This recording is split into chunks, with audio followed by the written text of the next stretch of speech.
Hey, episode 65 of the Nashville Artist Podcast is out, and it features Lucy from the internet. Lucy is a heady, idiosyncratic, and minimal mixed media artist, multi-instrumentalist, producer, and lover of overstimulation. Their art tends to be chaotic and repetitive, but seamless. They like to immerse people in a world where remaining a child, being curious, wondrous, and having an uninhibited nature is the norm. They talk about the importance of application and doing the work, as the Stoics say. Living your life is doing the work. Observing your behavior and how that can affect your art.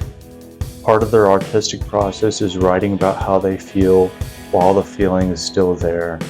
They recommend artists to be themselves so they can stand out more easily. Also start looking into quantum computing. They like to create from a cinematic state by constructing environments of extreme stimulation. They've overcome challenges like self-assurance and holding themselves accountable so they can be happy and productive. Their favorite venue is the Basement East. Influences like David Lynch, Frank Ocean, James Blake, The Rocket Summer, DC Talk, Audio Adrenaline, Underoath, Death Grips, Mr. Bungle, Adult Swim, and Lightning Bolt. Enjoy the podcast episode.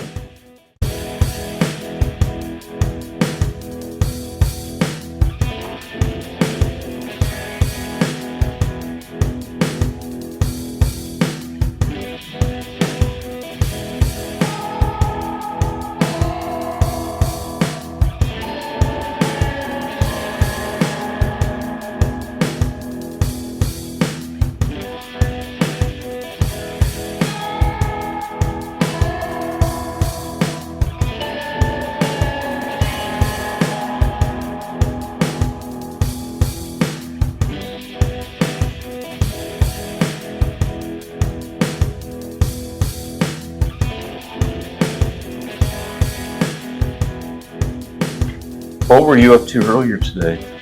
I woke up and I was awake till about 6 a.m. working on a one sheet, which is like a resume but for an artist. So you do like a small little bio blurb about your vibe, and then you do a few portraits, like just pictures of yourself that convey the aesthetic you're going for.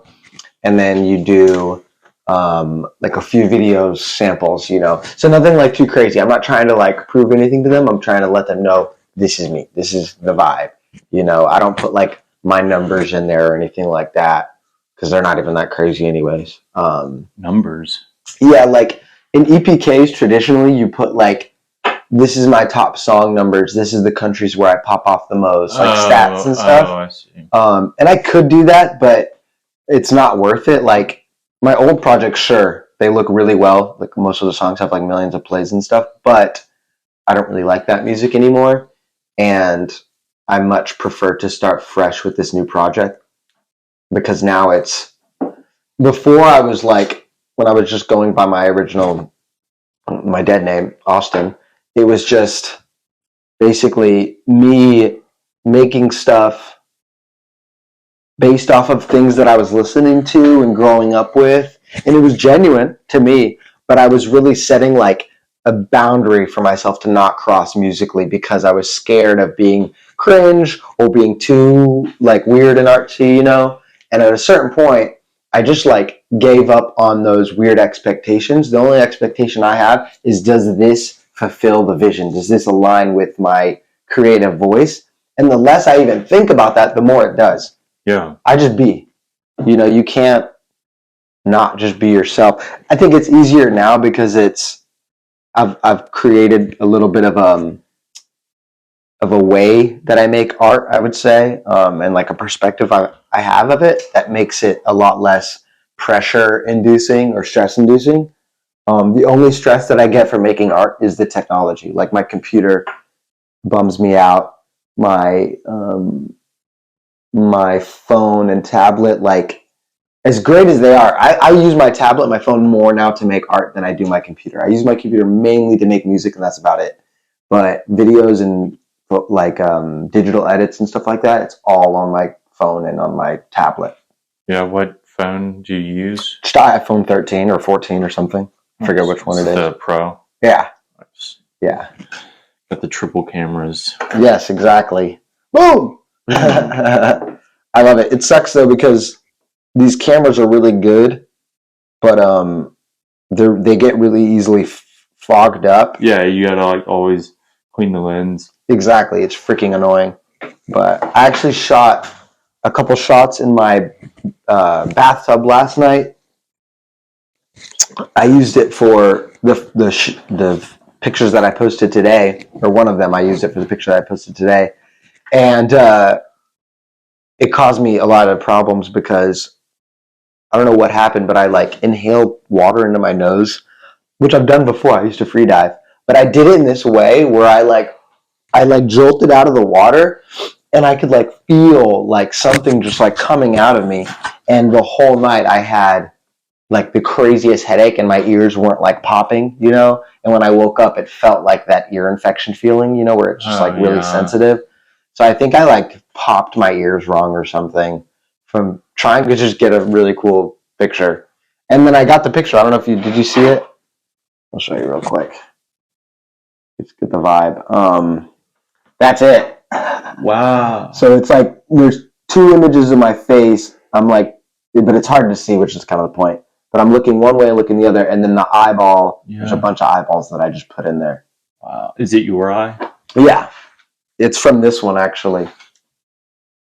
Also, just a kind of fucked up demonic one. That one looks crazy. Yeah, I love making that stuff. It's really fun. But yeah, that's what I did this morning.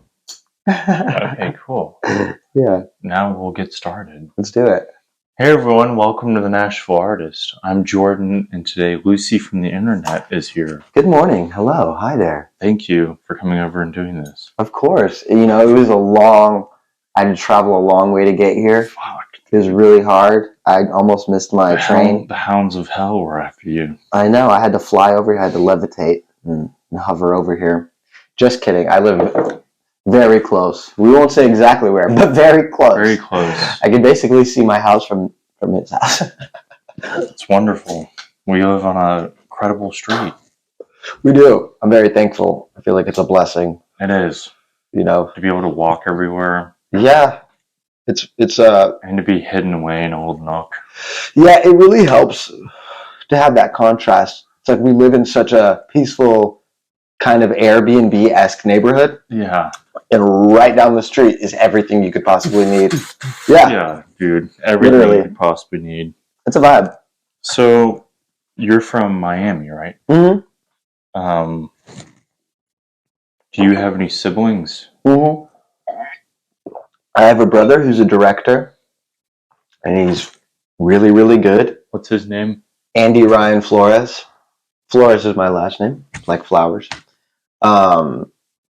He is one of the best directors, videographers I've ever seen. Like I don't know what it is about why he's so good, but I think he just has an eye for the way things should be, and he gets the best raw footage, and then it helps him be able to do whatever he wants with it. But even his raw footage already looks perfect. Like he's just, I don't know, he's just extremely talented. He has like a very particular taste for it, I would say. You said his name is Andy? Andy. Andy. Mm-hmm. Is he older or younger than you? Older. He's I actually don't know how old he is. We don't really keep up with that type of stuff in my family. Like we say happy birthday and things like that. But my family's not very I don't know. I have friends that would be like, oh my gosh, this person didn't call me on my birthday. Oh, yeah. And my family just doesn't really, they will do it, but they also wouldn't be mad if you didn't call them. And I wouldn't be mad if they forgot to call me. You know, we all interact so much together anyways. I think we interact more than normal people. Like my mom, I talk to her every day. Oh, really? Yeah, and we disagree on pretty much fundamentally everything. But I love her, and she loves me, and that's pretty much it. And we can still have good conversations about things that don't really have to do with, you know, what we disagree on. And I think that deep down we agree on like spirituality, but just from very completely different perspectives. Right. You know. You said you have a brother and a sister. And what's her name? My sister's April Nicole, and she is an angel. She is a missionary, and she lives in Florida as well. Like my whole family still lives in Miami, and they all spend a lot of time with each other in person.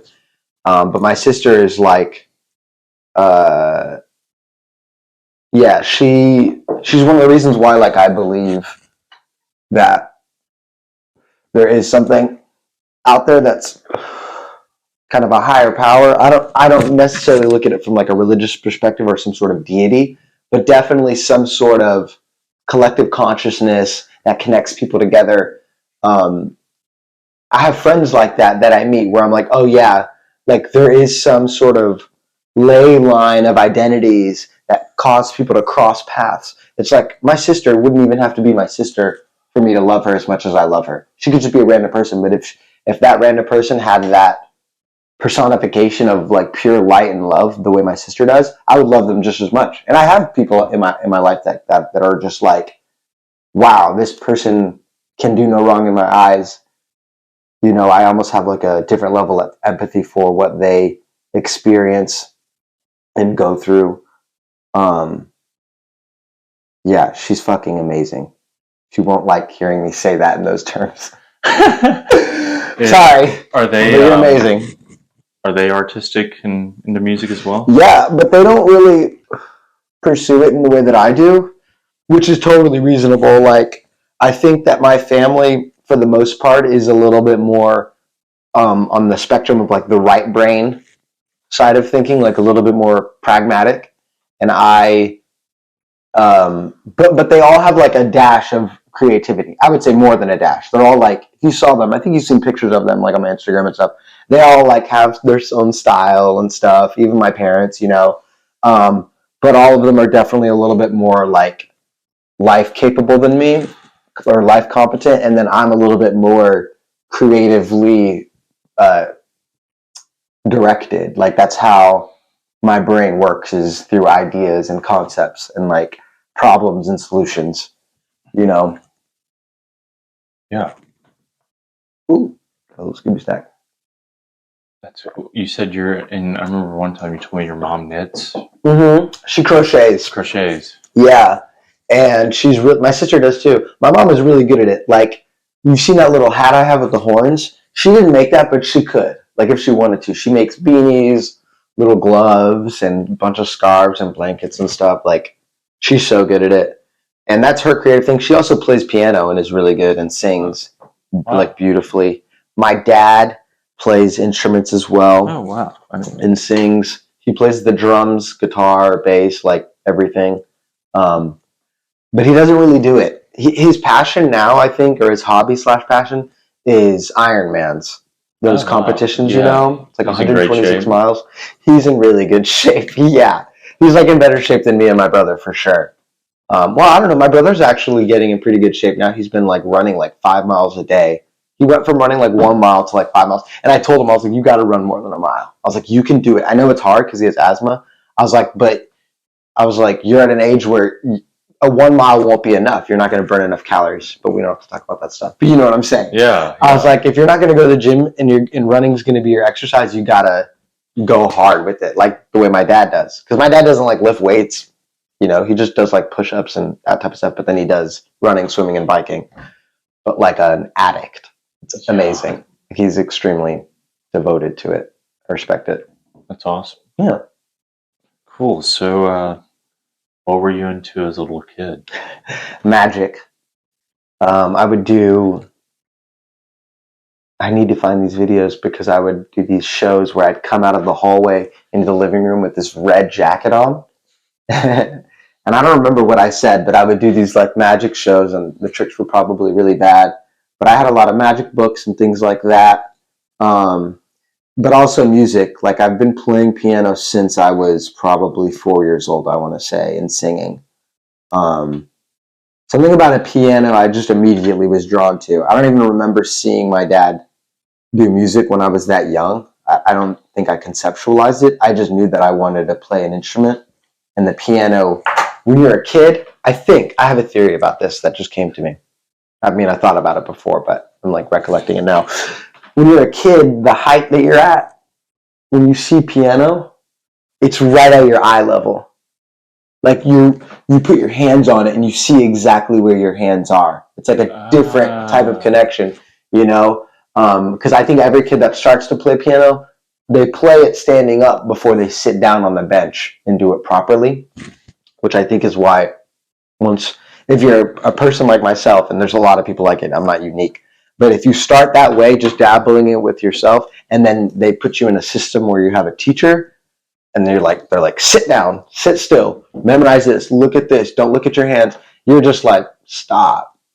You know, my teacher that I had would not let me, she wouldn't play the song to me before, because if I heard it, I could just play it, which is unfortunate, because it sounds like a good thing, like, oh wow, you can just play something from ear, but it sucks because like my brain doesn't work in the way where I can read anything and just do it.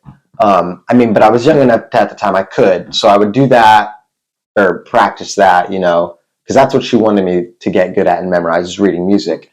And when you're a kid, you can learn it in a couple weeks and be good at it, but if you don't consistently do it, it just goes out the window. You know what I mean?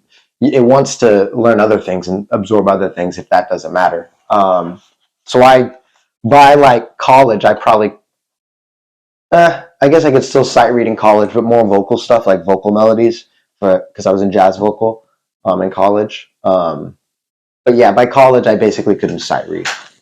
Where did you go to college? Miami-Dade. It's a community college in Miami.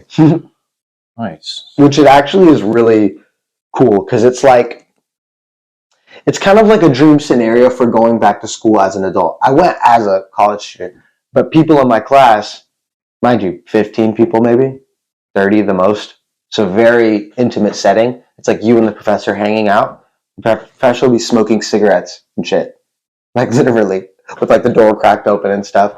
The thing is it was all ages. So I had a person on my class that was like 62. Yeah. I had somebody that was like 20 something that would bring her baby into class, you know, and nobody minds, because it's like, yeah, this is a community college. Like people are trying to get the things together, and I just went because it was free and I didn't really want to go to school anyways.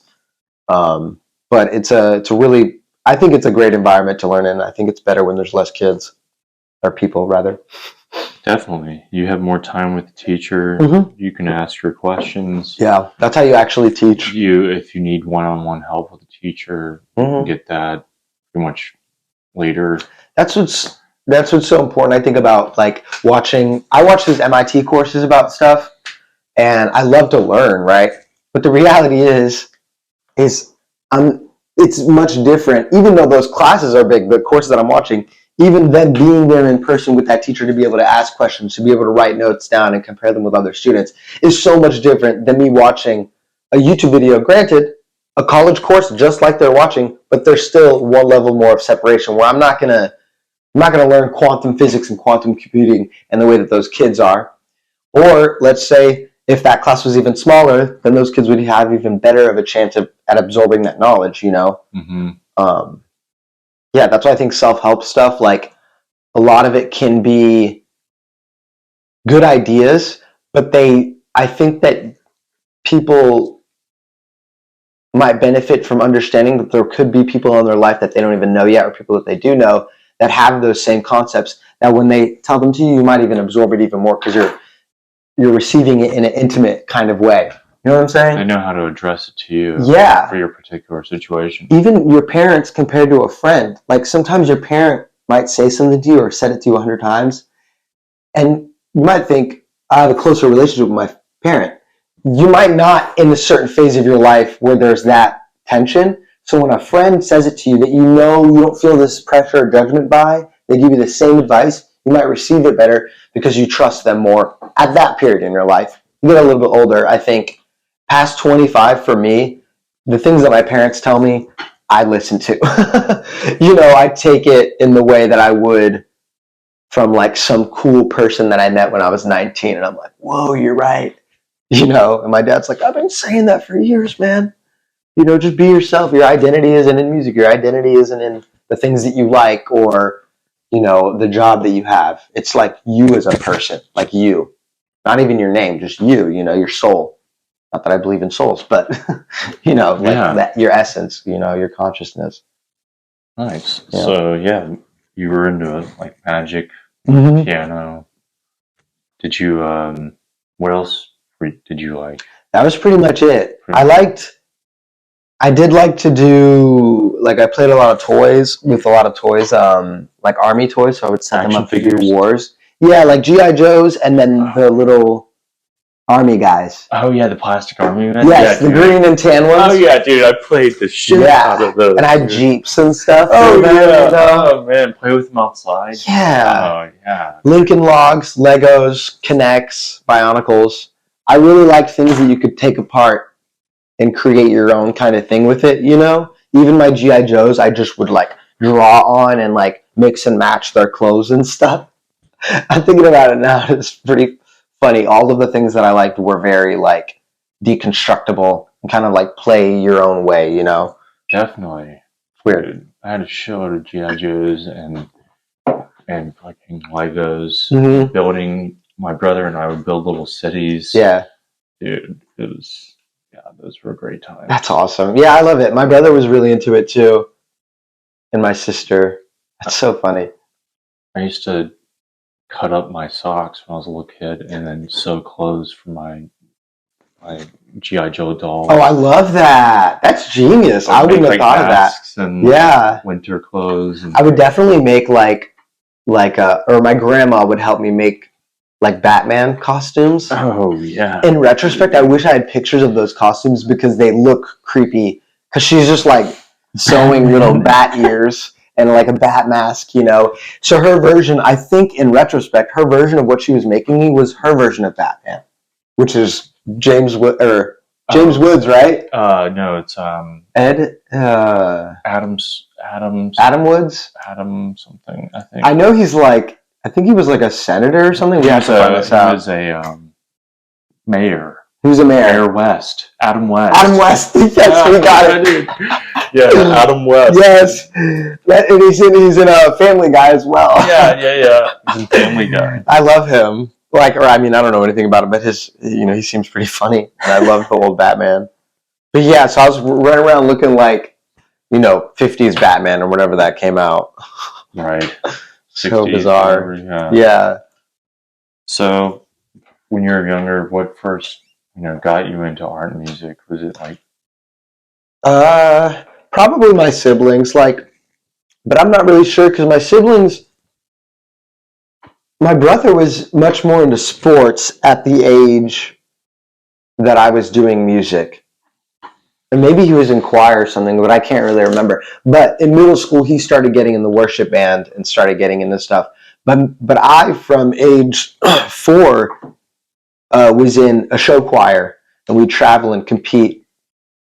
And I did that till 6th grade. We'd wake up at 5 o'clock in the morning, and then I'd have rehearsal every day from 6:30 a.m. to 7:30 a.m. And 7:30 a.m. is when the elementary school would start. So I'd go to school extra early, rehearse with all these kids, and then go to normal school, and then have another music class with that same teacher for my show choir. And then, it was a lot of music. It was just a lot of music. But I chose that. I wanted that. Like, my parents didn't force me into it. I was just like, I want to be in the show choir. I want to sing, So, yeah. But it probably was influenced by my family, like, just seeing it around me, Yeah. Did you have, like, any early, like artists you listen to and you're like, wow, I want to be like them? Or, yes. I like that. The Rocket Summer. And these are, like, ones that I wouldn't... The Rocket Summer, actually, there is, like, similarities in my music now with them, for sure. But a couple other ones that don't really have anything to do with how my music sounds is, like, DC Talk. I remember being obsessed with. Audio Adrenaline. All Christian stuff. And then I started getting, like, when I was in middle school, I got into, like, Underoath. And Underoath, I would say, and that whole kind of genre of music and a lot of the other bands, but they were kind of the main one that got me into the other ones, is Underoath had an aesthetic that I was really drawn to. And I love the music too. But if you look at their album covers and you look at their past stuff, like you would see the clear influence that I have from them and that culture. And I was in one of those bands too, so it wasn't completely just like whatever, but yeah, they had very like kind of demonic, dark, abstract visuals that I always appreciated. Yeah, I remember looking at the album, what is it, like 10,000 Fists or whatever, and like seeing the caricatures on that. It's trippy. Yeah, it's a definitely different aesthetic for that time period. Exactly, you know, and I appreciate that. Feels like it's coming from another world, Right. Parallel universe. Right. So, like in middle school and high school, what did you do music as well? Mm-hmm. In middle school, I was in another choir, but it was a classical choir. So we were learning probably like 7 different languages for the songs.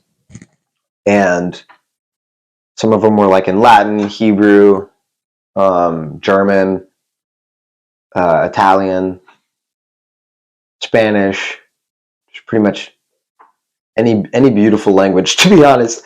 But yeah, we would do these classical songs in these different languages from different cultures, and we'd compete as well. And that was that one was like way more intense because you're a little bit older, and the school that you're doing it at. In my choir, you have to audition for that choir in elementary school. And the school is a private school. And then in middle school, you have to audition to just get into the school in general, because it's a magnet. Which no, that's not true. You have to audition to be in the magnet program at that school, but it was still public, so there was kids there that weren't in the magnet program. That's what I think it was. And I was in the choir magnet, and it's basically like college level music theory and college level vocal stuff, and that's what we did. And it was hyper intense, and I hated it. It was like whiplash level, like the teacher, all of the professors rather, were just so adamant and not having fun and not joking around and not like being passionate about it. It was very much like, you have to do it this way because these people don't care, how cute you all look as kids, don't care that you're going through these changes, your voice might crack. No, you have to be perfect. And I just did not like that at all. But I appreciate it in retrospect because it did give me a different level of like training. Yeah, like discipline. Yeah, for sure. But I hated that singing teacher, Mrs. Mars, Professor Mars. Yeah, she's from Mars. Yeah, she's very intense. Okay, so why would you say that you're drawn to music and art? I think because I have more of a creative leaning headspace. When I see art, it feels like I'm getting to see someone kind of like bloodlet themselves. Is that what that term's called?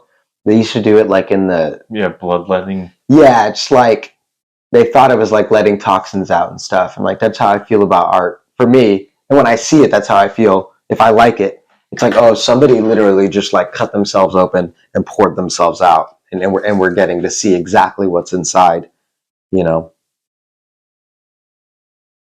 bloodletting. Nice. Yeah. It's just literally that. It's like pure expression to me, as opposed to like a table has like a function, like a physical function, but art has like a metaphysical function. You know what I mean? It serves in ways that aren't physical, but they change things in your brain, and then that can change how you react with the physical world, I guess. Yeah. Yeah, it's more in the head, more cerebral. Exactly. It's not definitive. It's ambiguous. It's amorphous. It's ephemeral. Yeah. Can't touch it. Goes into the ether.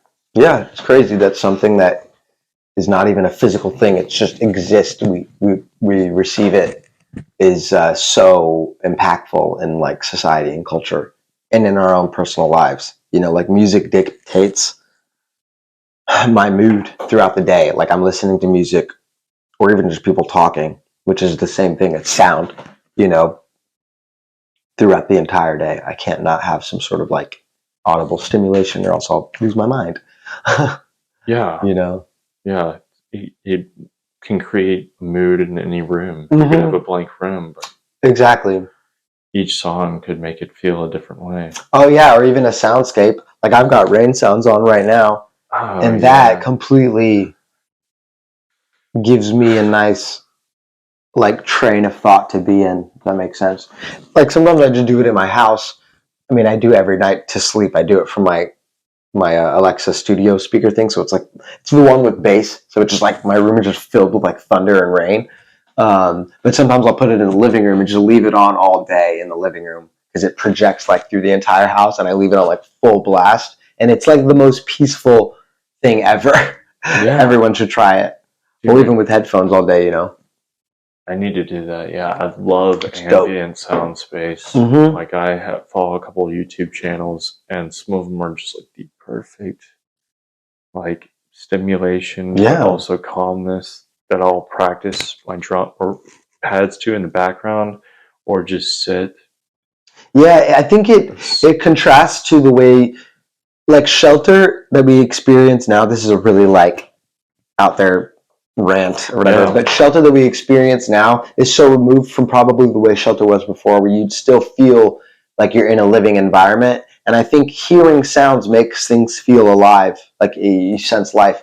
Like even I was watching this horror movie the other night because a lot of times I'll just put a movie on while I'm working, and I put this movie on called, I think it's called Soul Survivor.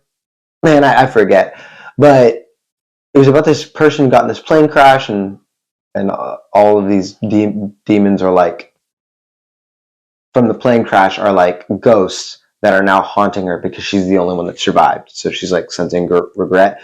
But like if something isn't happening in the movie, there's no background noise. So like when you're watching the movie, even if they like sit down and you just hear like the sit down, it's like kind of loud feeling. It's like, bah! And it just feels very sterile and unlived in. The world doesn't feel real. So then when they deliver their dialogue too, it seems very like dry and weird. And then I realized I had my phone connected to the speaker in my room, and I put rain sounds on, just rain sounds that I already had ready, just because I always have them. And even having that in the background of them talking, it made their dialogue sound way more natural, and they look like better actors. And it's because without that background noise, it felt so like out of place. And I think sound design sometimes in movies plays more of a role in how good it feels and how realistic it feels than even the cinematography. Like you can get, or maybe I shouldn't say that, the quality of the cinematography, because like if you don't have a great camera, but the sounds are really good, it can immerse somebody even more. You know what I mean? Without even the visuals being necessarily there. Even the animation I did with Jeremic. Yeah. Like when he's in the water, like all those bubbles and the crickets and the frogs and everything like that. It's like that's just a 2D image, but all of a sudden you're like in that world, you know. And then he starts talking, you know. It just, I think it's hilarious how much sound just affects, you know, that connection and immersion. Yeah. Between like the audience and the creator, you know. Yeah, it's amazing. Yeah, it's great to have a background track for everything. Yeah. So, of all time, who are your favorite artists? David Lynch.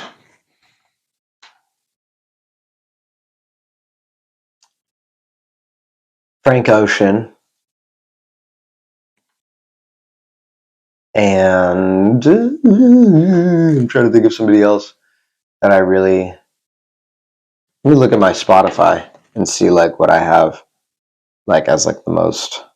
Because I want to say honestly, yeah, I'm gonna say it, James Blake.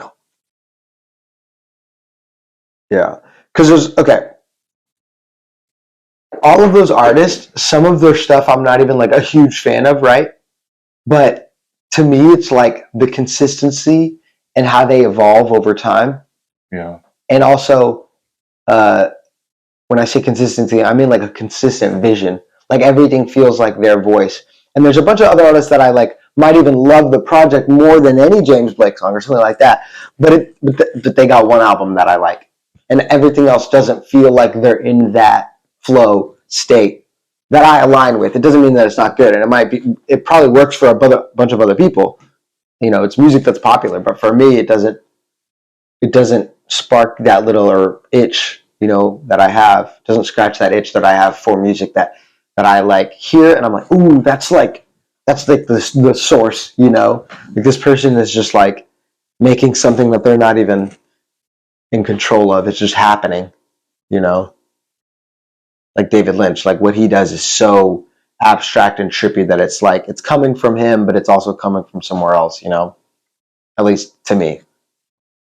The collective consciousness thing we were talking about. Yeah. So you're saying you like their music and art because they keep the same vibe? Yeah. It evolves just like a person. It naturally evolves, but it still has the same voice. It's like it's still the same thing, because like some people do 180s and change like their, you could say, style or different things, and which I'm totally fine with. But some people, you can tell that they're trying to put different masks on as opposed to their actual understanding and self-awareness, or their creative vision, whatever it may be, is actually evolving with them learning and experiencing. And when I say learning, I don't mean like, at least for myself, I don't mean like I'm some sort of like autodidact that's just like consuming all this infinite knowledge. I mean like fucking up a lot, like going through life like an idiot and just learning, that actions have consequences, thought patterns and habits can really ruin your life if you compulsively are addicted to things, really just, I guess that life to me is more important than what I had thought before,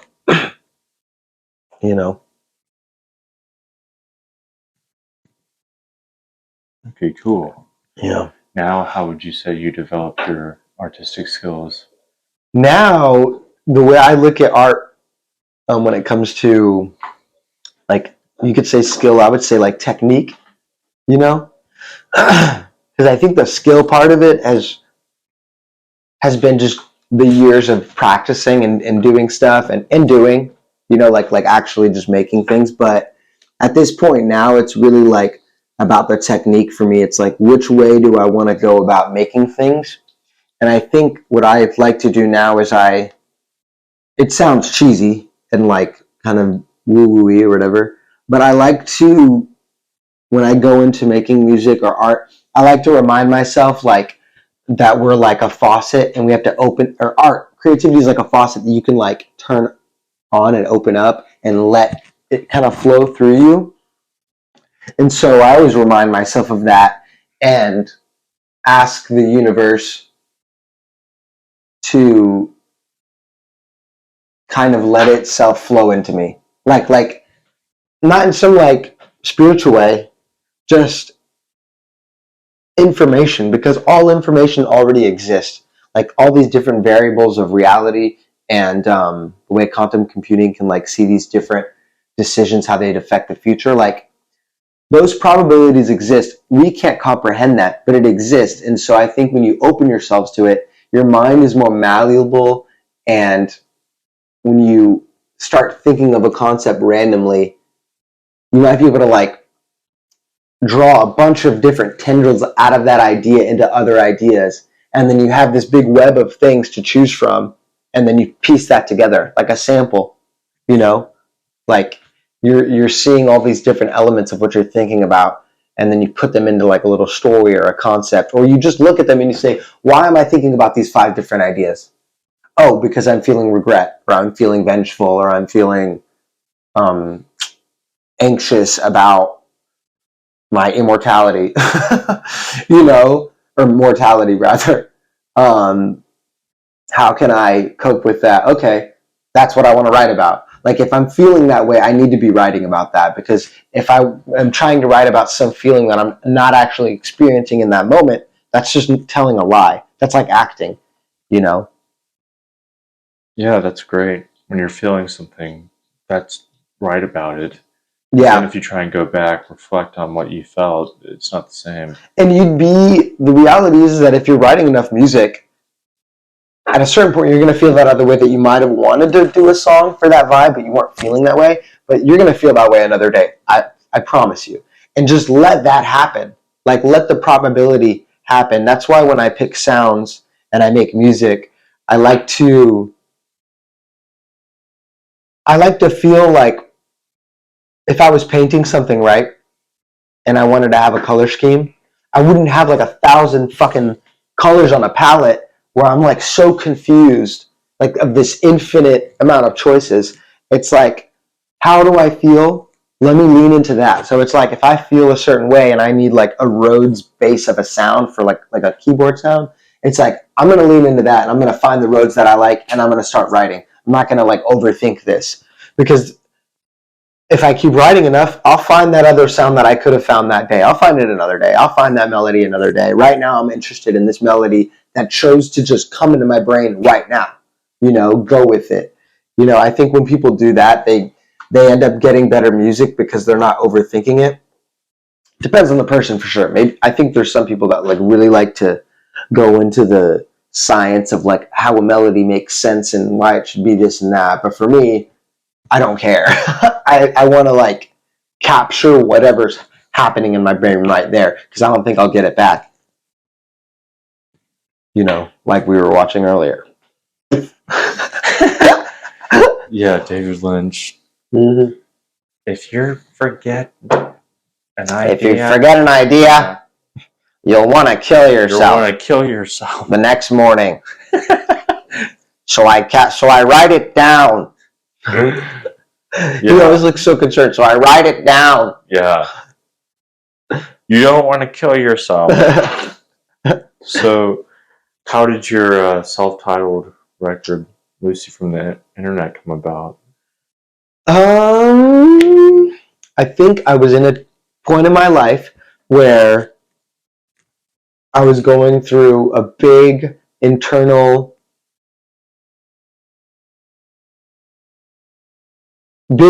change. I don't know the right, fancy way to put that. But a lot of things were happening in my heart and in my mind that were solidifying. So aspects of myself that were negative and positive were all coming to fruition. And I think out of that came a very, for me, I keep pumping the mic.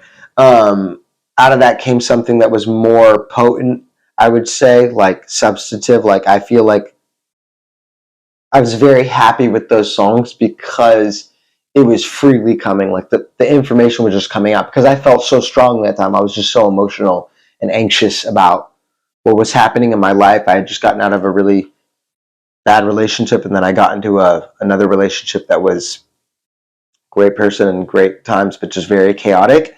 And it was kind of, I was looking in a mirror. I was like, oh my gosh, I am putting myself in these situations and I'm causing these things around me to happen by the choices that I'm making and the way I'm choosing to live and the intrusive thoughts that I'm giving into that I'm not enough. And just all these different things that I think cause us to align ourselves with incompatible people in order to alleviate other insecurities and unsatisfactions we have with ourselves.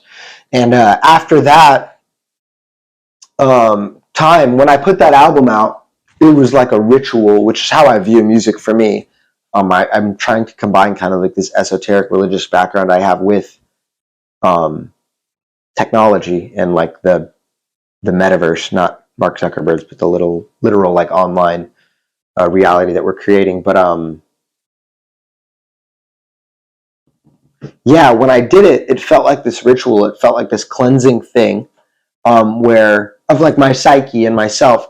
Where once I put it out, I had this new like clarity of the vision that I've been doing forever. But it almost like got more directed, because it used to be like throwing an arrow in like a vague direction, but it felt after I put that album out, it felt like that character in Guardians of the Galaxy where he's like whistling to direct the arrow, you know? It felt like I had more control over where I'm putting the art and where I'm directing the vision. And now I just love to make stuff because it feels easier and fun. And I think it's because I accept myself now for who I am a little bit more, and I'm not scared to be myself the way I was before. Still scared of a lot of other things. I'm terrified constantly, but not of me. That's awesome. The one person you don't ever want to be afraid of is yourself. Exactly. For real. You should know why you can be scary. Yeah. But don't be that way. And don't hide from yourself. Exactly. All right, so how did Maniac Fantastic come about?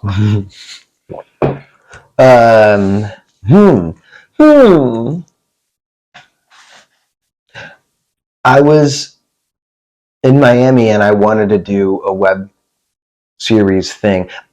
It's the first time I think that I decided like, oh, I want to just make videos. I never did that before, like online at least. I would do music stuff, like music videos and things, but not even really that, like with my band, really. And then what was your band called? Cowboys and Indians. That was like high school and first couple years of college, or first year of college. But when I was in high school, or sorry, after college, when I was doing like the solo music stuff, and kind of things were going good, I still wasn't doing like any weird kind of short film thing or just anything like that. But I liked all of that stuff very much, and I would film my own music videos or direct my own music videos, but never like what Maniac Fantastic is, which is just weird shit. And that happened when I was like 24, 25. I just decided like I was watching a lot of different stuff that inspired me, like on Adult Swim, and A24 started coming out with stuff I think around that time, and just stuff on YouTube in general, where I was like, oh, people are just making things, and I can do this now, you know, like I have the vision for it. And I had experimented already with the camera before because I was making just music videos and stuff for people. So I was like, I know how to film stuff, but like, why don't I make something that's just like an actual like actual little short films and weird little bumps and stuff like that. So I just started making it, and it was just kind of, I knew exactly what I wanted it to be, which was nothing specific, which made it fun. That's why it's Maniac Fantastic. It's meant to be a little bit, you know, it's not meant to be a little bit of anything. It just is, you know. It doesn't even make sense. It should be Fantastic Maniac, but it's just Maniac Fantastic. But maybe one day I could do another show that is Fantastic Maniac under Maniac Fantastic, because that would just be funny. Yeah. Like the show that I'm doing now is From the Internet, hosted by Lucy from the Internet. So I think that that's stupid. That's why it's funny. And what is the show you're doing now? Without saying too much, it is an interview show, like a talk show.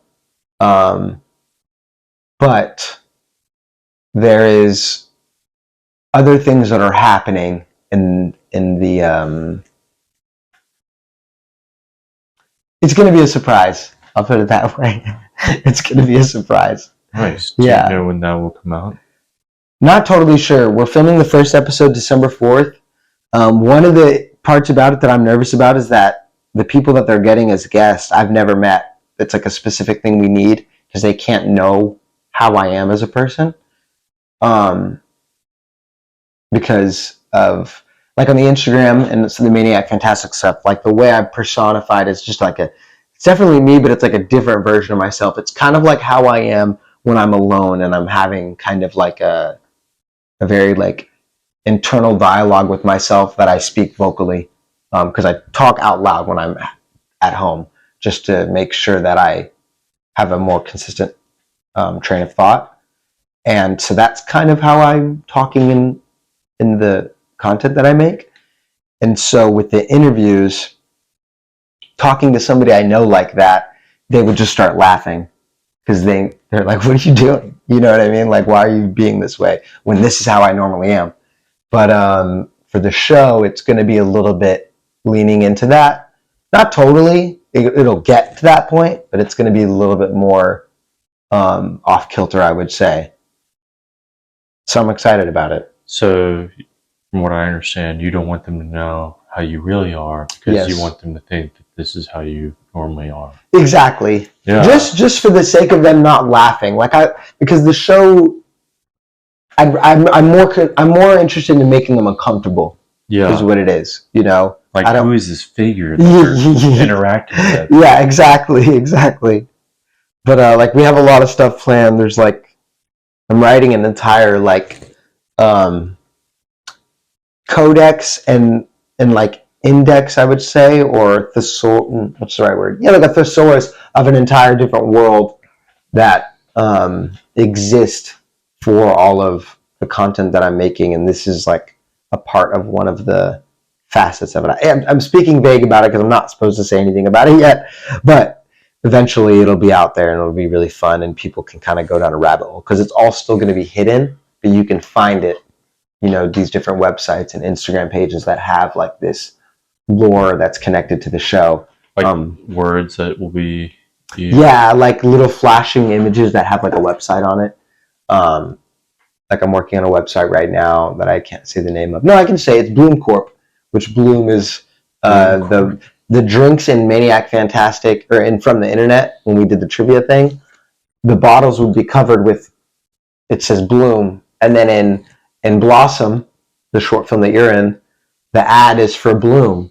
And then I have another cartoon that I've never released called Bloom, and it's a drug that all the people take in the cartoon, and they're these like demon characters, but it's all animated, and they're all addicted to Bloom. But that's all it has to do with the story of the show, and it's just called Bloom because they're all addicted to it. But so it's this constant product that I've had in my brain for years that I've been using in all the content, and so now I decided like let me make it into an actual like fake corporation, but it's like, and I can't say what it's really about, but yeah, it's just trippy shit. It's really fun to just like do something that has nothing to do with the art, but everything to do with the backstory of it.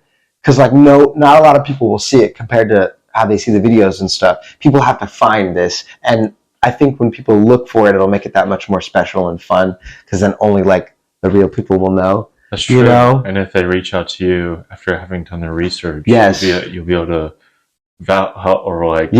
sift through them and see who the real ones are. I really wanted to figure out a way to where if there's some sort of puzzle that's going on as well, some sort of like game, and if they figure out this trail, like it ends with like a way for me to send them they get sent some sort of like patch that has like the Bloom Core logo on it, you know? Yeah, and then people come to shows and they have the little patch.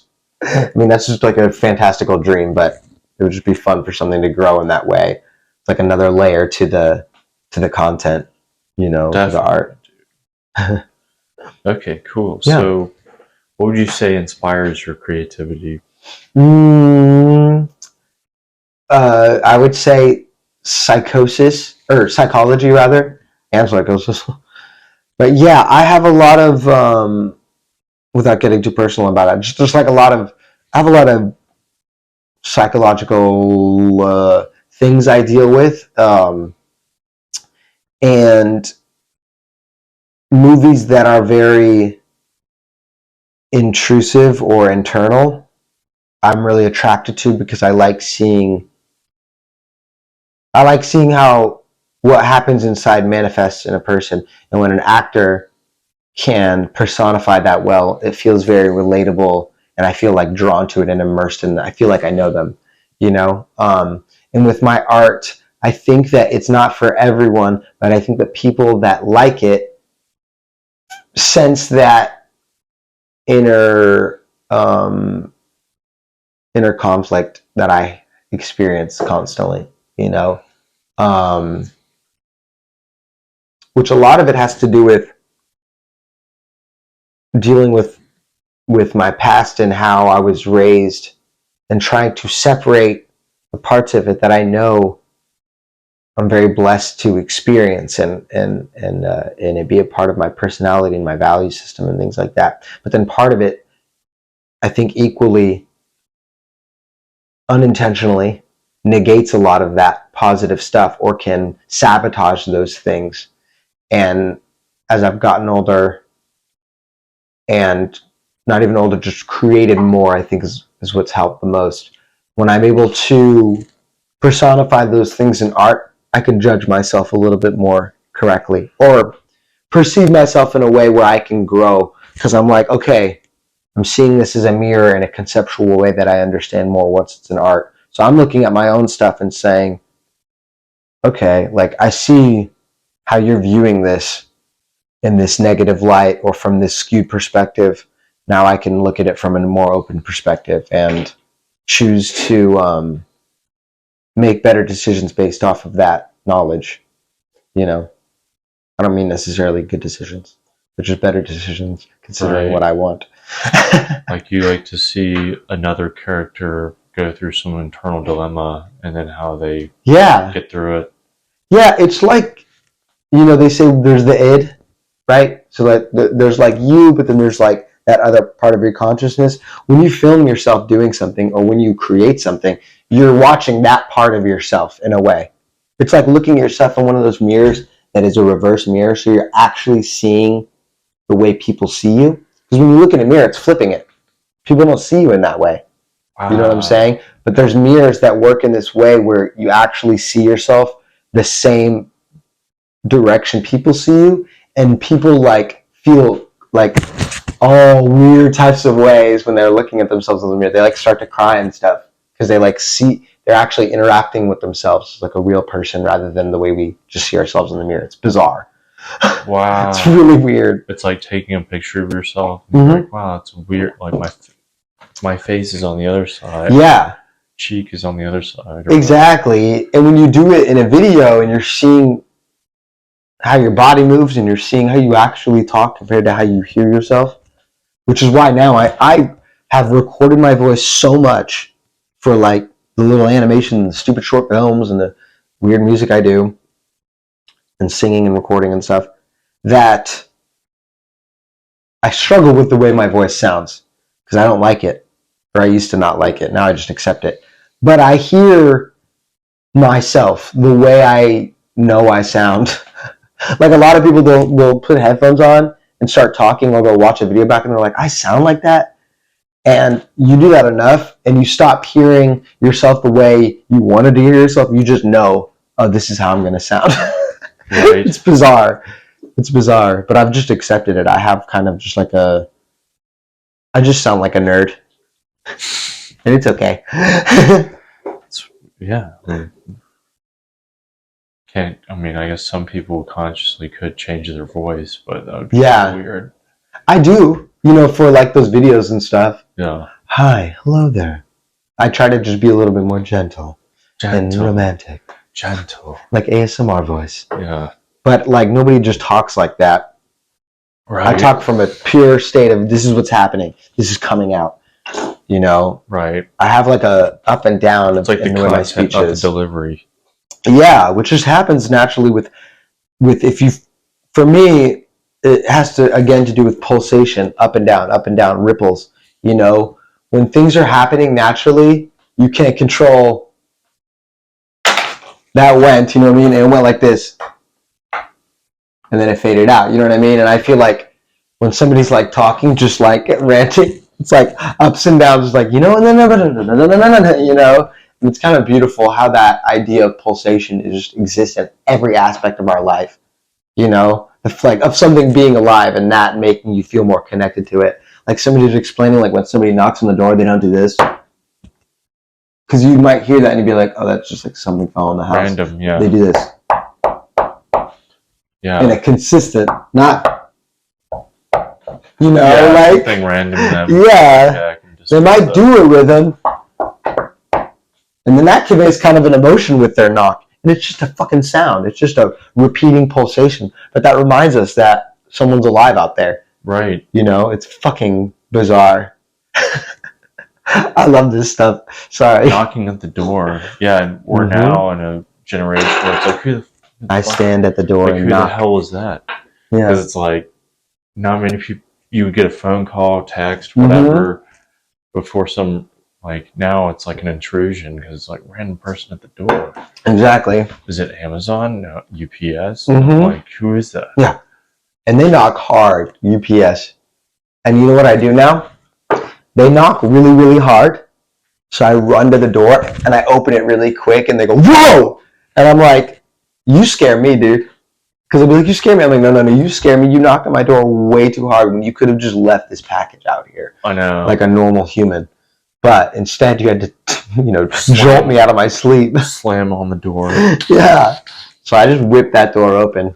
It's a victimless crime, not hurting anybody. Right. Just having a little fun, just doing a little trolling.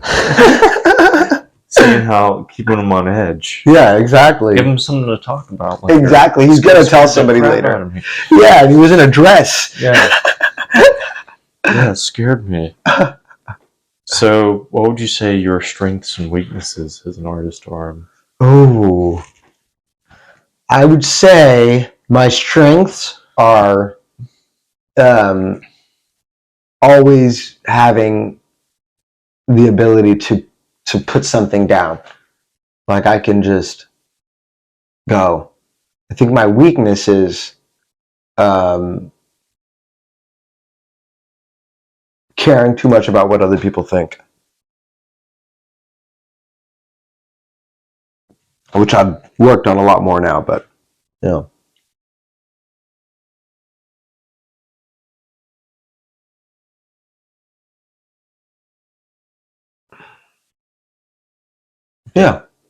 Okay, cool. I need to trust myself more, which I'm doing a lot more now. But I think that like a big deterrent for me when I'm making art is when I'm just not believing in myself. When it's like, look, to believe in yourself doesn't mean that you're going to be the president of the United States or be a fucking astronaut. It just means that you know what you're doing and you're going to make it and it's going to happen and that's okay. Make the art, make it.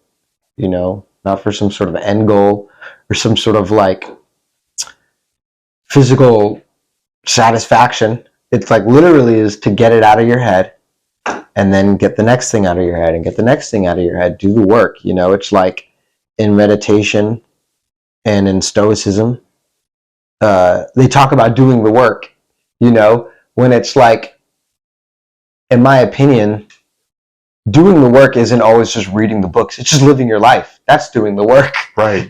Actually experiencing, application, how you can know so much. Like I keep bringing up Stoicism because I love Stoicism as well. There's this guy who talks about it and he says, it's good that you're reading this. He's like, but don't read it too much. Yeah. He's like, go out and practice this and make sure that you can align yourself with this. Make sure when you read this, you're not feeling a deep sense of like internal conflict because you know that you're not living it out, even though you are hyper aware of all these concepts, Right. I had learned so much over the years that I was not applying to my everyday life and how I communicate with people, and I still struggle with. Right. Learning is one thing, but actually using it is an entirely different thing. Exactly. You can have all kinds of book knowledge, but if you don't apply it, what does it mean? Yeah, I think sometimes it takes a different level of recalling the knowledge that you've already learned, and that's when it solidifies more because it's coming from inside you at that moment and not from an external source.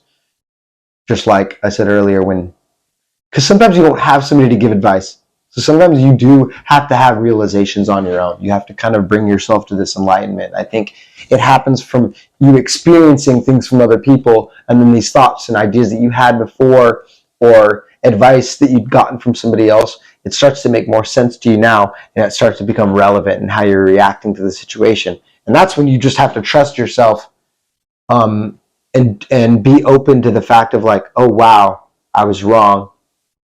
And I can look at this completely differently and get out of this situation a little bit less affected and move on to the next thing I'm going to have to deal with, because that is what's going to happen. Nothing ever stops. No. Nothing ever stops. And I love it. So how would you best describe the type of artist you are?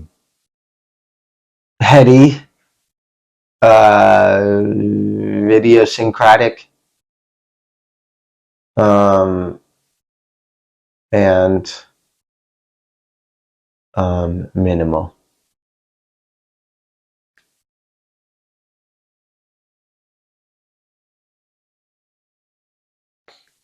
Idiosyncratic, is that a word? I'm going to look it up. Yeah. Oh, okay. Idiosyncrasies. Perfect. Yeah, but is it a word as an adjective? I'm pretty sure it is. Okay. Idiosyncratic. Even if it's not, that's how I feel. Yeah. Like of idiosyncrasy, whatever. But yeah, I like patterns, and I have a compulsive, intrusive thoughts, and so I think a lot of my music is chaotic but repetitive.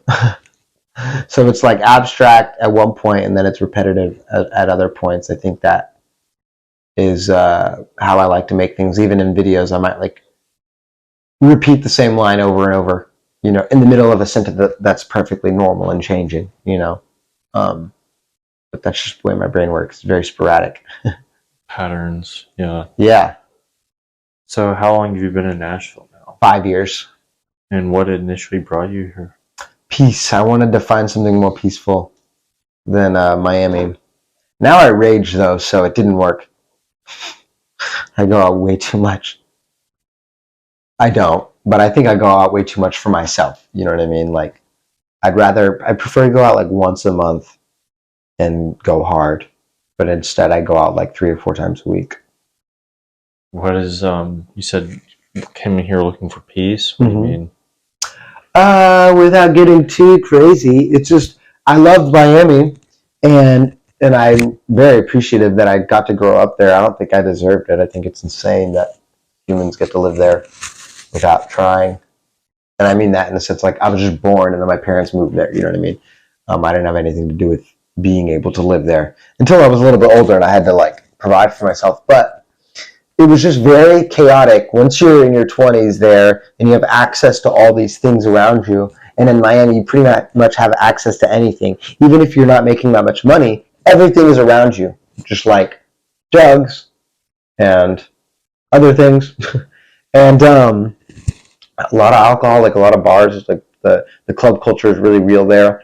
And if you don't have self-control and you also like to do those things and you're a hedonist like myself, it's just too good. It's like too much of a paradise. And so I decided that Nashville would probably be better to start focusing on my music more and art in general and really find out what I'm trying to do as a person and start fresh. And so I just did it.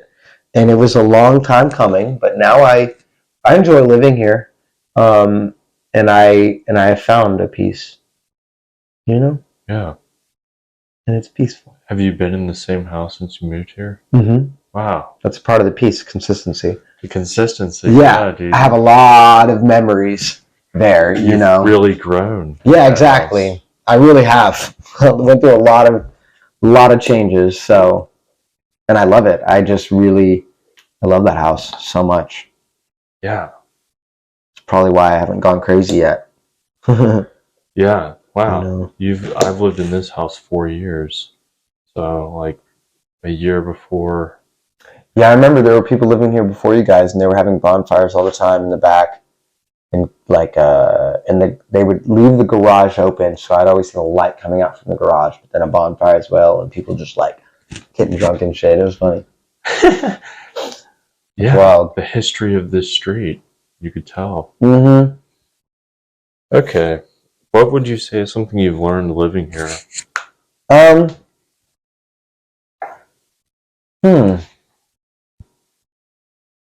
me think. I would say I'd have to think on that for a second.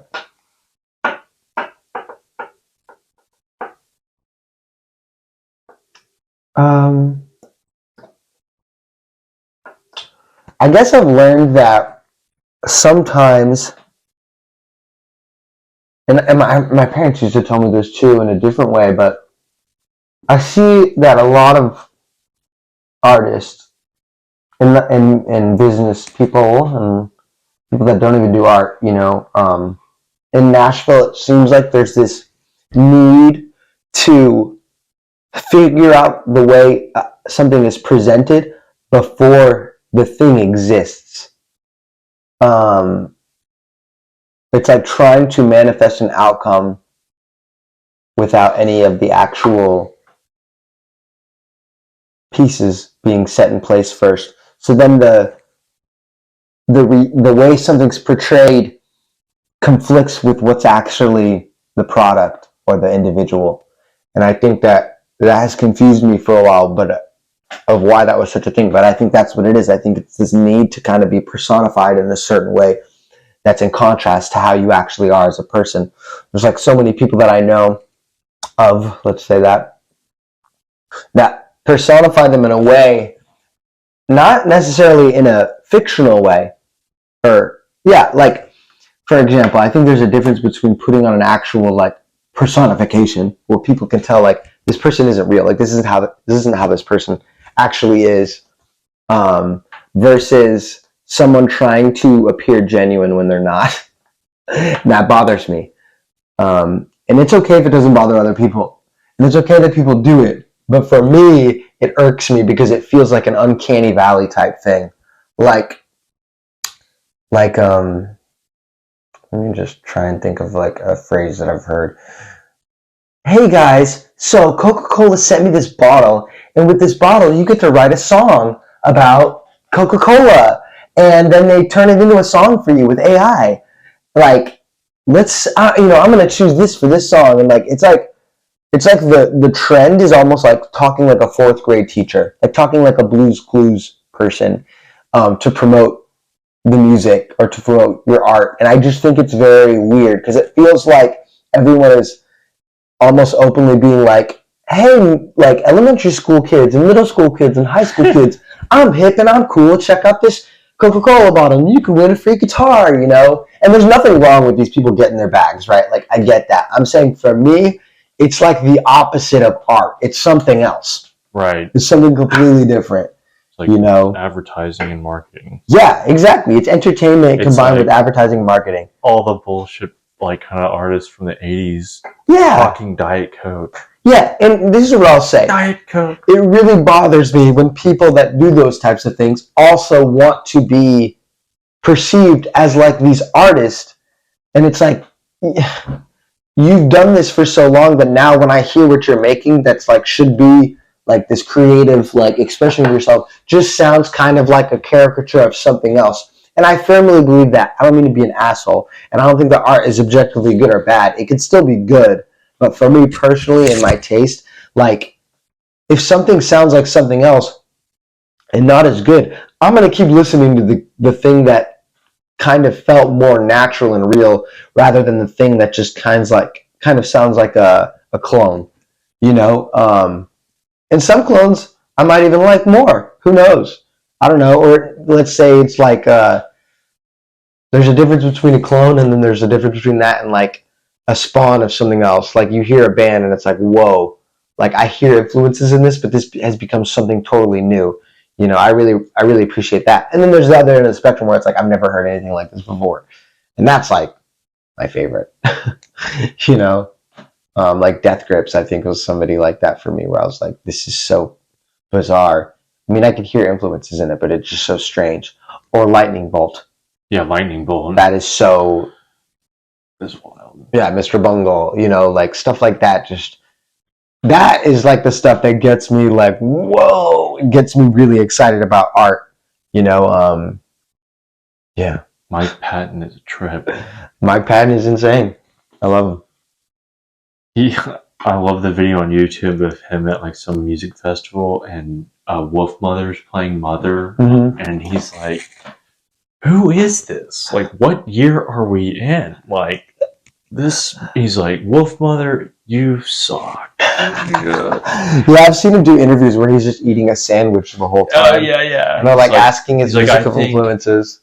Music is, when he's eating the sandwich, he's like, I don't like to listen to music now. He's like, no one's really doing anything that's really exciting or whatever. And he's like, I'm about to put out like an Italian singing record or whatever. He did. Yeah. Yeah, he said in that same interview, he goes, I think the name of the band is, because I used to play it at the Dive in the mornings, but they're like, where do you think the influence for Faith No More comes from? And he's like, Mystic Moods Orchestra is probably one of our main influences.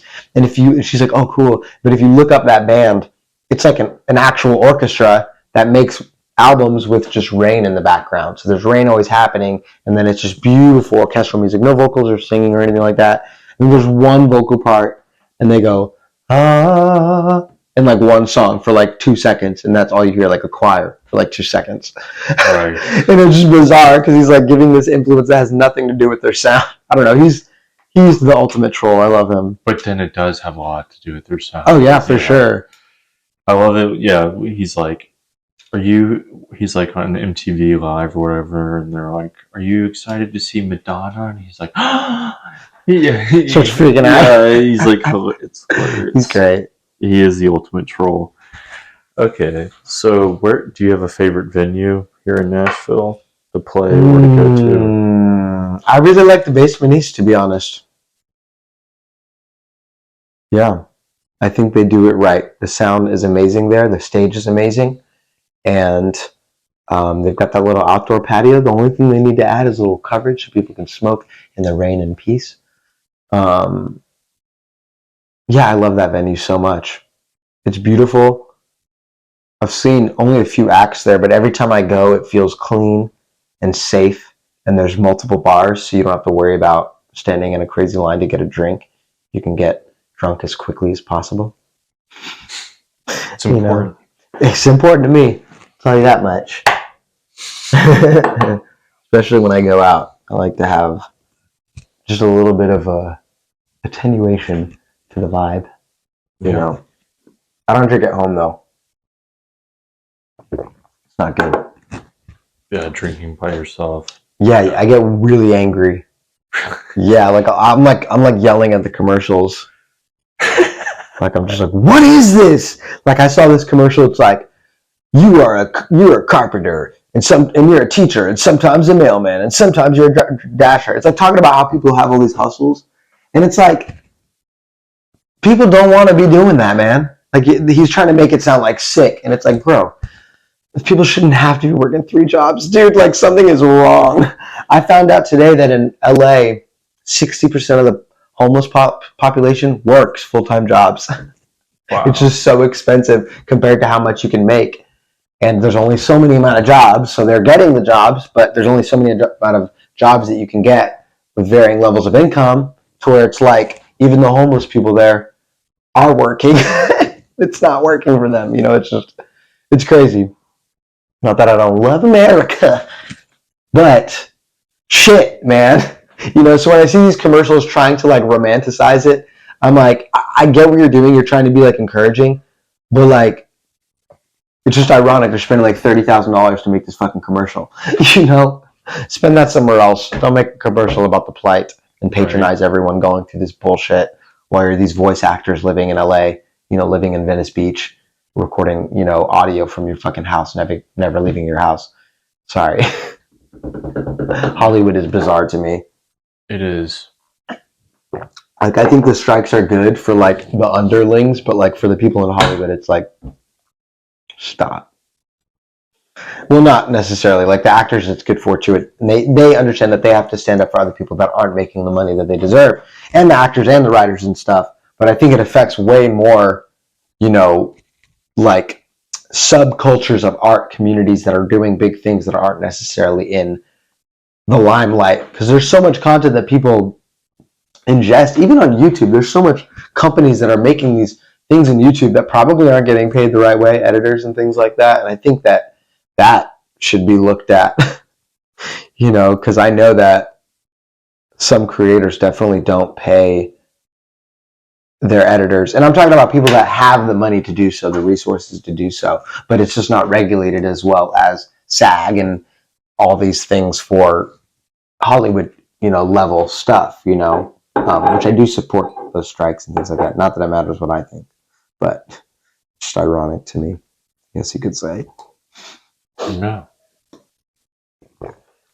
Okay. Yeah. What is some advice you'd give to someone who's going to move here and do art? Oh. Don't be afraid to be yourself, because you'll stand out easily.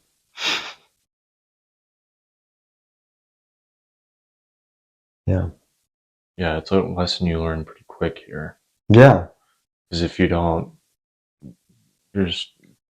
What are you doing? Which people, I think, when they first experience it, which is why everyone starts assimilating so quickly. And this is a lot of places. I'm not just saying Nashville. I'm saying in life, honestly.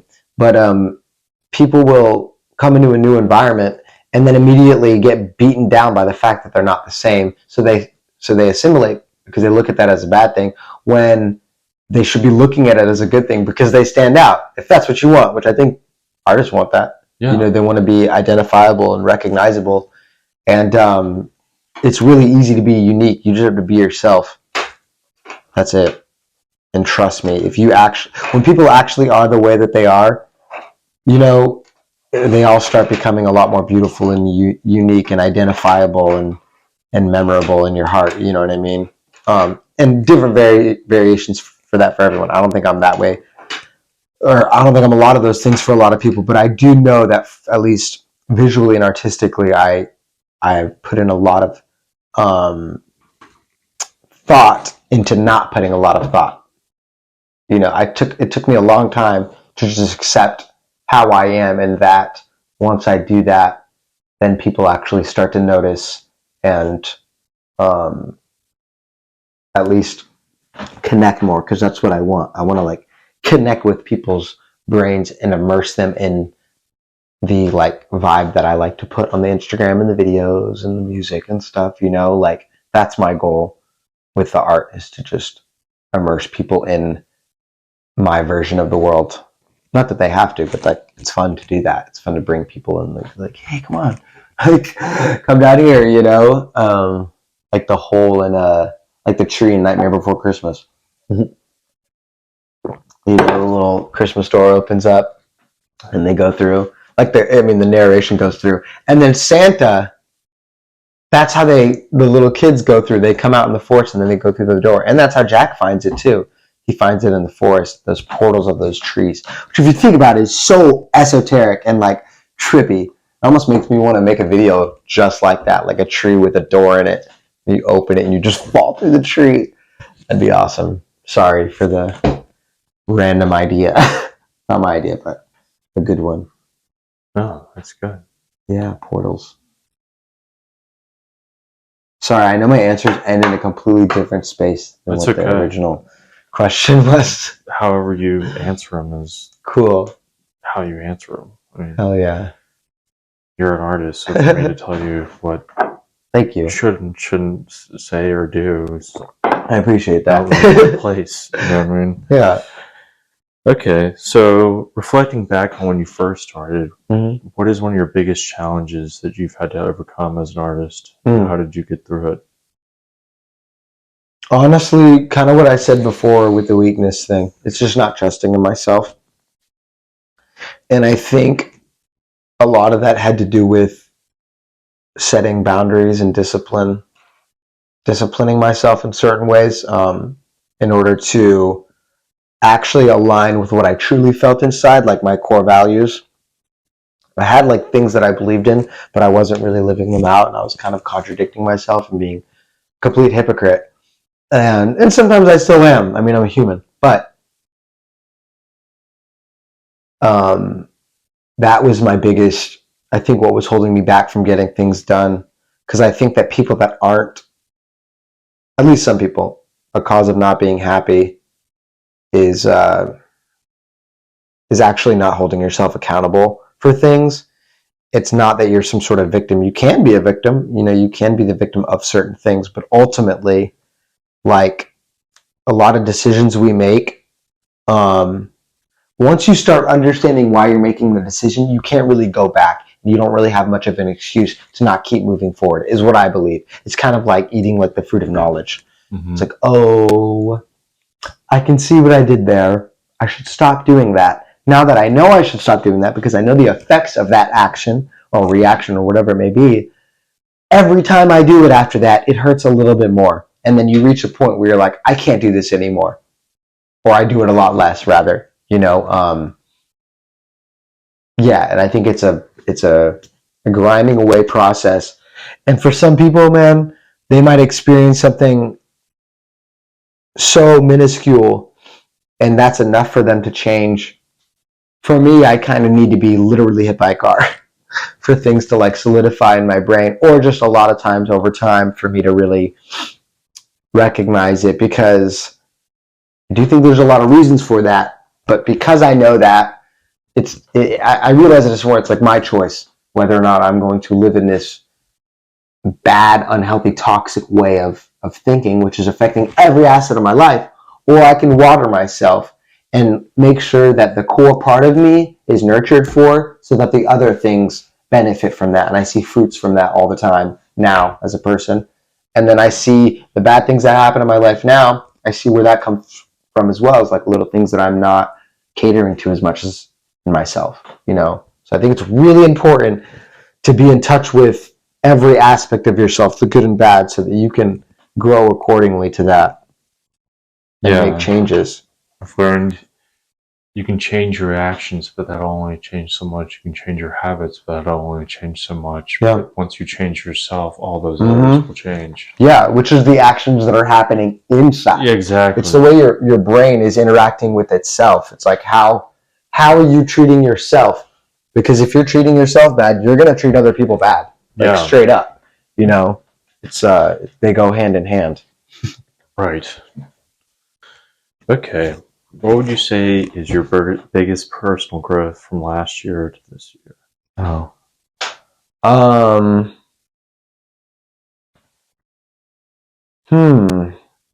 Setting boundaries, I would say, and it's only grown a little bit.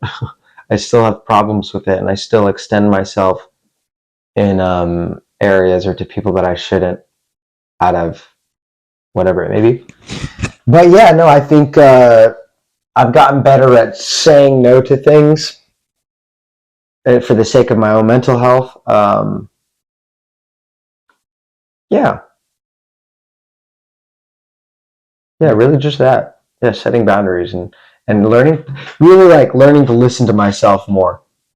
You know, like the good part of myself at least. But yeah, just to be a little bit more honest with myself and learn from that. Okay, cool. Yeah. How can people support you as an artist? Oh, just follow me on Instagram, and everything spawns from there. And listen to my album on Spotify, please. It's Lucy from the Internet, and it's a self-titled album, so it's the only project there right now. And it will be probably for the next year. I don't really want to put out any new music on Spotify. I want to just really keep promoting that album. It is very descriptive of who I am.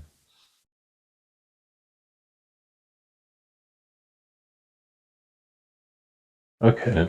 Yeah, and both is Lucy from the Internet on Spotify and Instagram and TikTok, but TikTok is just fun, random stuff. But yeah, Lucy from the Internet and Maniac Fantastic. If you want to see on YouTube, that's where I put all of my videos. So even the Lucy from the Internet videos go on to the Maniac Fantastic page, because it's my little pseudo production company.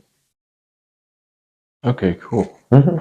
How do you consume media now? Do you have favorite YouTube videos? Yes, all YouTube and Spotify podcasts. I watch movies too, but that I just find them. But I don't really watch any streaming stuff anymore. If I want to watch like a season of something, I'll just find it somewhere online. Kind of, you know, because it's just not worth it to me to like have this. YouTube is much more current for me too. Everything that I'm watching, even if it's kind of a jokey thing, like comedians just reacting to stuff or whatever it may be, or a podcast, it's relevant. And if it's news, it's relevant. And if it's whatever, it's relevant. And then when I want to go into the deep holes of movies and stuff, it's like nighttime, I put something on. Or I like a religious experience. I'm like a ritual. I'm like, I'm going to watch a movie this day, and I'm going to take these mushrooms, I'm going to smoke this joint, and I'm going to have this, you know, glass of my favorite drink here, you know, like Diet Coke or some bullshit. And then just like really get in bed and cuddle up and like focus and immerse myself in the movie. But you can't do that every day, or else you go fucking crazy, because I've done it and I went crazy. You know, because you're hopping realities, you know. It's too much. What do you like to watch on YouTube? H3H3 podcast, Hassan Piker, all of his videos that get sent from his Twitch. Poke Laws. And any kind of... Oh, Wendy Goon. Wendy Goon is one of the main ones. I love Wendy Goon. I DJ'd at his wedding, which was the craziest coincidence I've ever experienced in my life. It was like the first time I think I met an artist that I actually like consumed their material a lot and wasn't expecting to meet them. Like when I was doing music earlier on, I would meet a lot of artists that other people knew, but I wasn't aware of them in the way that I should have been, because I wasn't raised in like secular music, so I didn't really know about Pharrell and Timbaland and all these people. But when I met Wendy Goon, I had watched all of his content before, so I was kind of just like, I like you, dude. You have really good stuff and whatever. And he was really sweet. And then he had me DJ his wedding, and it was fantastic. And he tipped me really well. He's a really good person. Nice. Yeah, it was really fun. When was that? That was like a few months ago, actually. Where was the wedding? At the Dive. Oh, really? Yeah. You should check out his stuff. I think you'd like it. Wendy Goon. Yeah, he's a Christian, but he's like very open-minded, and he goes down deep rabbit holes of like horror stuff. And even John McCarthy, like No Country for Old Men. Yeah. He reads that whole book. Oh, wow. Man. Yeah, like as like an audio book, but like describing elements of it and Easter eggs and deep lore and connections and stuff. It's really cool. Wow. Okay. Is there anything you would like to add that I might not have asked you about?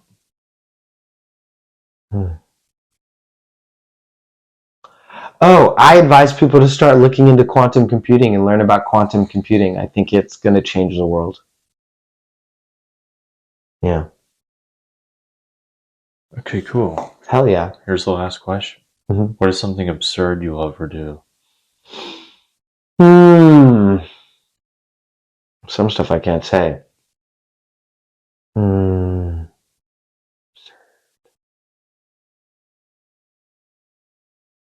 I want to think of something, but I don't think I've ever said, because I do weird things. But some of them involve like substances and things like that, and that's not absurd. That's just like hedonism. I don't know. I think I'm pretty open about all the weird shit that I do. I mean, I will watch things. I can give this away. I will be on this website where I talk to a lot of people at once that I know. It's like a video chat website. I don't want to say what it is because I don't want anybody going into it. It's a dangerous, fucked up place. But it's just very toxic. But I've just been on it for years, and I like to just observe it. And I've got some friends on there that are not toxic, that I hang out with. But basically, there's 12 cameras that you're watching, like video feeds. And I'll be on an exercise bike talking to them while smoking a cigarette. And I'll have like a beer next to me or like some sort of drink. And then I'll have on my tablet a playthrough of some video game. In my ear, I'll have music that I want to listen to. And then on the big screen, I'm talking to all those people. And then on the ground, I've got like dumbbells, that I'll do bicep curls with when I get off the bike after I smoke the cigarette. And I'll get back on and smoke a cigarette. Like, my favorite thing to do is getting as much screens and stimulation and things happening at once as I possibly can. And it brings me this kind of adrenaline rush that I don't feel doing anything else. But I can't do that often. I do that maybe like once a week, I would say. Wow, yeah. Yeah, just as much overstimulation as I possibly can handle. Because then it becomes white noise. Right. And you're just kind of like, I'm trying to think of like there's like this character in this movie where he's like building stuff and his arms go all these different ways. It's in Dune. It's like the AI robot that's controlling the ship. They have all these different arms and it's controlling all these buttons at once. Like that's how I feel. But with like, just crazy shit in my room. Yeah, having all these things compound on your attention. It's full chaos. It's like watching a cartoon that's like going crazy. I mean, it's like an acid trip without doing any drugs. Having the 12 screens, the video, the music, being on a bike, smoking a cigarette. It's fantastic. Drinking, yeah. It's maniacal. Yeah, it is. It's like working out, also doing the opposite of working out. Exactly. That's the only way I can enjoy working out is if I'm like something is making me feel like I'm in a fucking movie. I gotta keep going. Yeah, if I could, I would just pay a bunch of dudes to be in my house pretending like they're doing drugs, you know, just around like I'm in Fight Club or some bullshit. You know, like, where Keep are it we? cinematic. Yeah, exactly. You know, but that's just because I'm visual, I guess. Like my brain thinks in like environments and aesthetics, and you know, that's why my house is the way that it is. You know, it's like a very specific vibe. And a combination of vibes. You know, my room is very different than the living room, and then my living room is very different from the studio downstairs. You know?